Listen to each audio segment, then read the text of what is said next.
કયું લેશું? ઉદાહરણ નંબર 2.12. ચલો 2.12 નંબરના ઉદાહરણમાં ક્વેશ્ચન આપણે જોઈએ. કયું છે ઉદાહરણ? 2.12. રેડી? તો એની અંદર કીધું છે સાદા લોલકના દોલનોનો આવર્તકાળ t બરાબર કેટલું છે? 2π √L/g. 1 મિલીમીટરની ચોકસાઈ સાથે માપેલ લંબાઈ L બરાબર 20 સેન્ટીમીટર અને 1 સેકન્ડની વિભેદનવાળી કાંડા ઘડિયાળથી 100 દોલનો માટે માપેલ સમય 90 સેકન્ડ છે. તો જીનું મૂલ્ય કેટલી ચોકસાઈથી નક્કી થયું હશે? મતલબ જીના મૂલ્યમાં તમારે પ્રતિશત ત્રુટિ શોધવાની છે. ક્લિયર? પહેલાં તો સૂત્ર જુઓ તો શું આપ્યું છે? સાદા લોલકના આવર્તકાળનું સૂત્ર તમને આપ્યું છે t બરાબર 2π √L/g ને. તમારે આ સૂત્ર ભણવાનું આવશે આગળ એક ચેપ્ટરમાં, દોલનો, એની અંદર આવશે. ઓકે, ચલો અત્યારે તમને આ જે આખું છે સાદું લોલક હોય તો સાદા લોલકની અંદર આવી રીતના ગોળો છે અને તમે દોલનો અપાવો. આ જે છે એની લંબાઈ થઈ ગઈ. આની ઉપર જે કાંઈ બી ગુરુત્વાકર્ષણ બળ લાગે એ નીચે તરફ લાગતું હોય mg, તો એને લીધે અહીંયા g પણ આપેલો છે તમને સૂત્રમાં. ઓકે, તમે આવર્તકાળ માપો છો તો એના માટે તમારે ત્યાં ઘડિયાળ બી હોવી જોઈએ. ચલો જો એમાં ડેટા આપ્યો છે. પહેલાં તમે શું માપ્યું છે? લંબાઈ. તો લંબાઈ તમે કોનાથી માપી છે? 1 મિલીમીટરની ચોકસાઈ સાથે માપેલ લંબાઈ કેટલી મળી? 20 સેન્ટીમીટર. એટલે તમારી પાસે જે કાંઈ બી મીટર પટ્ટી છે તો એ ઓછામાં ઓછું કેટલું માપે છે? 1 મિલીમીટર. એટલે ભૂલ પડવાના ચાન્સીસ જે છે લેન્થમાં, એટલે કે ડેલ્ટા એલમાં જે કાંઈ બી છે ભૂલ પડવાનો ચાન્સીસ લેન્થમાં એ કેટલો હશે? 1 મિલીમીટરનો. 1 મિલીમીટર એટલે કેટલું થાય? સેન્ટીમીટરમાં ફેરવો તો 1 મિલીમીટર છે અને સેન્ટીમીટરમાં ફેરવો તો કેટલું થાય? 1 × 10⁻⁻1 સેન્ટીમીટર થાય ને. એટલે આ એકચ્યુઅલી કેટલું કહેવાય? 0.1 સેન્ટીમીટર કહેવાય. રેડી? તો આ શું થઈ ગયો તમારો ડેલ્ટા એલ. પણ લેન્થ આવી કેટલી તમે માપી? તો 20 સેન્ટીમીટર આવી ને. કેટલી આવી? 20 સેન્ટીમીટર આવી. પછી સમય તમે માપતા હતા તો સમય તમે જે ઘડિયાળ લીધી છે ઓછામાં ઓછું કેટલું માપે છે? 1 સેકન્ડ.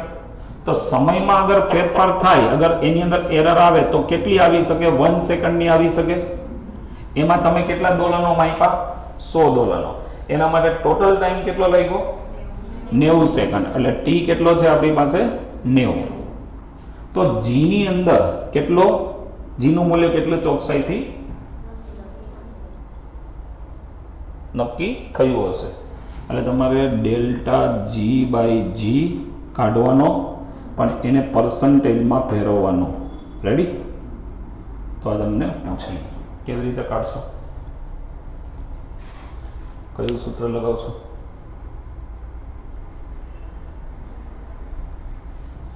કયું સૂત્ર લગાવશો? હા, આ જે છે આની અંદર જ કાઢવું પડે ને. ચલો એની અંદર તમારું જે સૂત્ર છે એમાં t બરાબર શું છે? 2π √L/g ને, કે નહીં? તો આની અંદર તમારે g ને કરતા બનાવવા પડે. રેડી? g ને કરતા બનાવો તો બે બાજુ વર્ગ લઈ લ્યો એટલે આને આમ લખાય t² બરાબર 2π નો વર્ગ એટલે 4π². અહીંયા વર્ગ કરો તો વર્ગમૂળ નીકળી જાય. L/ કેટલું વધે? g. હવે g ને અહીંયા લઈ લો, t² ને નીચે લઈ લો તો શું થઈ જાય? g બરાબર 4π² × L અપોન શું આવે? t² ને. હું સૂત્ર અહીંયા લખી દઉં. g બરાબર શું આવ્યું? 4π² × L અપોન t² ને. રેડી? હવે આની અંદર કાઢીએ તો શું આવશે? આની અંદર હવે એરર કાઢીએ ને તો ડેલ્ટા g/g બરાબર, આ તો સંખ્યા છે એમાં નો આવે, l, એટલે ડેલ્ટા l/l પ્લસ આ 2 આગળ 2 delta t/t. Is it clear? ચલો એની અંદર ડેલ્ટા g/g બરાબર ડેલ્ટા l જો કેટલો હતો આપણો? 0.1 અને l કેટલો હતો? 20 ને, પ્લસ 2 ડેલ્ટા t કેટલો હતો? 90. આ કેટલો હતો? 1 ને. હા, ક્યાં આવું હતું યાર? ડેલ્ટા t1 હતો અને આ કેટલો હતો t? એ તમારો 90 હતો ને. યસ, કરો calculation. Delta G by G is equal to 0.1 divide by 20 ready plus 2/90 0.0222 એમ રાખો ચલો કરો હેડ delta G by G is equal two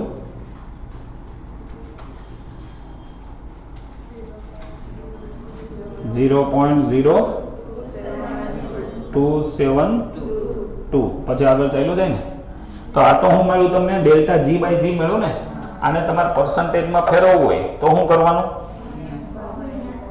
percentage એરરમાં તમારે કાઢવું હોય તો શું કરવાનું ડેલ્ટા જી બાય જી એને ગુણ્યા શું કરી દેવાનું 100 ને એટલે ટકામાં આવી ગયું ને તો કેટલું હતું 0.0272 હતું ને એને ગુણ્યા 100 એટલે કેટલું આવે 2.72%. પણ આને તમે રાઉન્ડ ઓફ કરી નાખો એટલે શું થઈ જાય 3.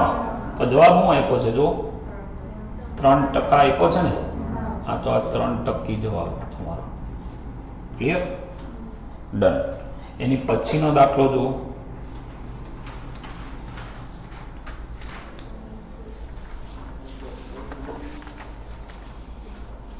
કોઈ ઘનની બધી જ બાજુનું માપ તમને આપેલ છે માપેલ મૂલ્ય બધી જ બાજુનું માપેલ મૂલ્ય 7.203 મીટર છે. યોગ્ય સાર્થક અંક સુધી ઘનનું કુલ પૃષ્ઠ ક્ષેત્રફળ તથા કદ શોધો. ઓકે હવે ઘન જે છે એમાં બધી જ બાજુનું માપ તમને કેટલું આપ્યું છે આપણે થોડોક અહીંયા ડિઝાઇન બનાવી લઈએ રેડી કેટલામાં નંબરનો છે 2.13 ને હવે ઘન જે છે આવો આપણે ઘન લઈ લઈએ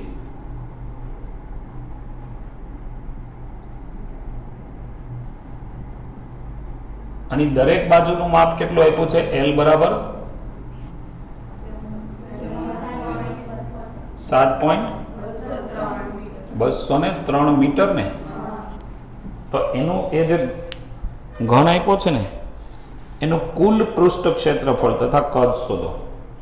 કુલ પૃષ્ઠ ક્ષેત્રફળ આ જે ઘન છે એને બાજુઓ કેટલી હોય આપણો ક્લાસરૂમ છે એમાં તમને દિવાલો આમ ગણો કેટલી દેખાય ટોટલ બાજુઓ કેટલી દેખાય 6 કઈ કઈ 1 2 3 4 5 6 ટોટલ કેટલી 6. એમાં આપણે એકનું અગર એરિયા કાઢવો હોય આ એક દિવાલનો એરિયા કાઢવો હોય તો લંબાઈ આ લંબાઈ ગુણ્યા પહોળાઈ લઈ લી એટલે L × L એટલે L² થઈ જાય ને એકનું આવી આપણી પાસે કેટલી છે 6. તો ટોટલ પૃષ્ઠ ક્ષેત્રફળ કેટલું આવશે કુલ એરિયા 6 ટાઈમ્સ L² આવે ને કેટલું આવે 6 ટાઈમ્સ L² કરી દો એટલે જવાબ આવી ગયો 6 ગુણ્યા L² એટલે 7.203 એનો સ્ક્વેર. બોલો કેટલો આવ્યો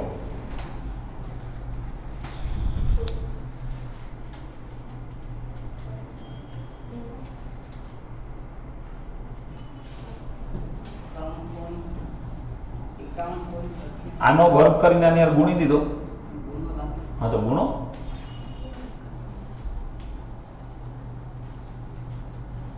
કેટલો એ 311 તેરી ઝલક સરખી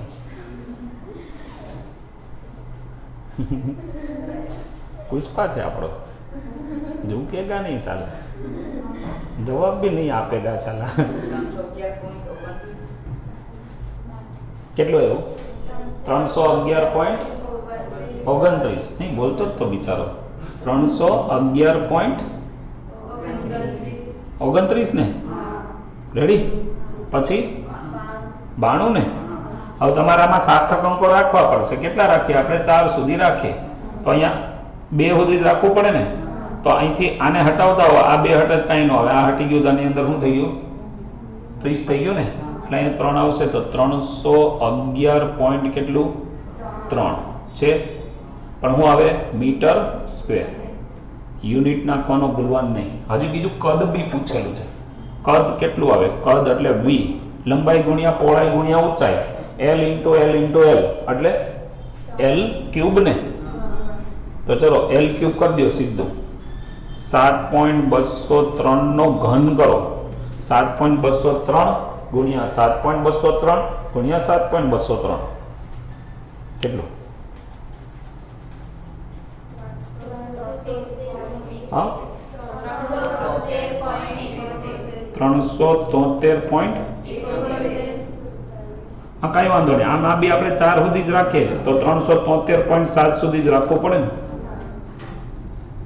મીટર શું આવશે? ક્યુબ ને. Is it clear? આવડશે? પાક્કો? ચલો એની પછી 2.14 એક લઈ લઈએ. હજી 2.14 એમાં શું આપ્યું છે જુઓ, 5.74 ગ્રામ નો એક પદાર્થ 1.2 સેન્ટીમીટર ક્યુબ જેટલો અવકાશ રોકે છે. સાર્થક અંકોને ધ્યાનમાં રાખી તેની ઘનતા શોધો. ઓકે, 5.74 ગ્રામ એટલે દળ આપ્યું છે, માસ કેટલું આપ્યું છે? 5.74 ગ્રામ. કેટલું અવકાશ એટલે કેટલું કદ રોકે છે એ આપ્યું છે. કદ કેટલું આપ્યું છે? 1.2 સેન્ટીમીટર ક્યુબ. તો એની ઘનતા પૂછેલી છે. ઘનતાનું સૂત્ર શું હતું? ઘનતા બરાબર દળના છેદમાં કદ. બંને CGS એકમ છે, એમ નંબર રહેવા દો, એને ફેરવાના નથી. ઓકે, એટલે કેટલું આવશે? 5.74 ના છેદમાં 1.2. કાઢો કેટલી આવી ઘનતા? 4.78. 3 શું આવશે? ગ્રામ પર સેન્ટીમીટર ક્યુબ. પણ આને રાખશો ક્યાં સુધી જવાબ? 2 અંકો સુધી રાખવો જોઈએ. તો આને હટાવો તો કાંઈ આમાં ઉમેરવાનું નહીં. 8 ને હટાવો તો આમાં 1 ઉમેરવાનો ને, એટલે કેટલું થઈ જાય? 7 માં 1 ઉમેરો તો 4.8 ગ્રામ પર સેન્ટીમીટર ક્યુબ આવી ગઈ ઘનતા. આવડશે બધાને? પાક્કો? તમને આ વિડીયો ગમે તો શું કરશો? લાઈક કરવાનું, શેર બી કરવાનું અને સબસ્ક્રાઇબ બી કરવાનું. Okay, thank you so much.